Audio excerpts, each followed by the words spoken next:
हाँ, तो ये क्वेश्चन देखते हैं। इसमें डायमीटर ऑफ स्फीयर मांग रहा है, यानी कि रीडिंग मांग रहा है। एक्चुअल रीडिंग जो है पिच दी हुई है और नंबर ऑफ सर्कुलर डिवीजन दिए हुए हैं 50। ठीक है, तो ये देखो यही सवाल है, इससे सारा कॉन्सेप्ट क्लियर हो जाएगा। देखो सबसे पहले हमें लीस्ट काउंट निकालना है। लीस्ट काउंट का formula pitch upon circular division, ये आएगा लीस्ट काउंट अपना 0.02 mm। ये अगर आपको इसे सेंटीमीटर में बदलना पड़ेगा, क्योंकि यहाँ पर सेंटीमीटर में दिया हुआ है आंसर सेंटीमीटर, या तो इसे बदल लो, इसे बदल लो, कुछ भी कर लो मतलब। तो ये आएगा 0.002 सेंटीमीटर। ये लीस्ट काउंट एक तरफ निकाल दो। दूसरी तरफ यहाँ पर देखो, यहाँ जॉ टच है, इसका मतलब यहाँ पर जीरो एरर होने के चांस है, तब ये डायग्राम में दिया हुआ है। देखो ये जीरो नीचे आ रहा है और ये घूमेगा ऐसे। वैसे तो देखते दिख जाएगा ये पॉजिटिव जीरो एरर है, लेकिन ये देखो ऐसे घूमेगा, यानी कि जीरो से आगे आ रहा है, तो इसका मतलब पॉजिटिव जीरो एरर है। इसका फॉर्मूला मैं बताया था, जितने डिवीजन होते हैं देखो दिख नहीं देते, दिखा दूँ।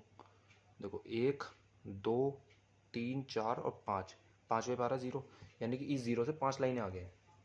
जीरो इस वाले जीरो से रेफरेंस लाइन से, ये रेफरेंस लाइन होती है ये वाली रेफरेंस लाइन, तो इससे 5 आ गया। तो ये देखो जीरो एरर का फॉर्मूला, जीरो एरर हो गई पॉजिटिव, हो जाएगा 5 इंटू में लीस्ट काउंट 0.002, यानी कि 5 दूनी 10 0.5 ये आएगी रीडिंग, ताकि माइनस करें हम लास्ट में। आप देखो इसमें MSR होती है, ये जो मेन स्केल है इस पर देखो 1 1.1 1.2, तो MSR हो गई 1.2 सेंटीमीटर।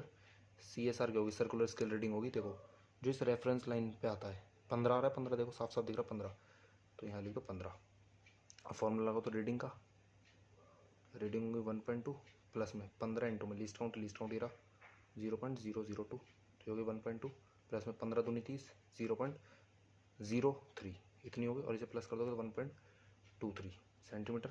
अब इसमें से माइनस भी तो करना पड़ेगा, एक्चुअल रीडिंग जो है वही क्या है, वही तो डायमीटर है। एक्चुअल रीडिंग जो है तो वो कितनी होगी 1.23 minus zero error with positive, वो same actual sign, zero error तो माइनस होगा, जीरो एरर जो पॉजिटिव होता है वो माइनस ही होता है। तो 1.23 में से 0.01 माइनस कर दो तो 1.22 बचेगा, 3 में से 1 जाएगा सीधा सीधा 1.22 सेंटीमीटर। ये आंसर है आपका। होप करता हूँ क्लियर हो गया होगा सारा कॉन्सेप्ट एकदम। कहीं से भी सवाल बना लेना, सारे सवाल बन जाएंगे।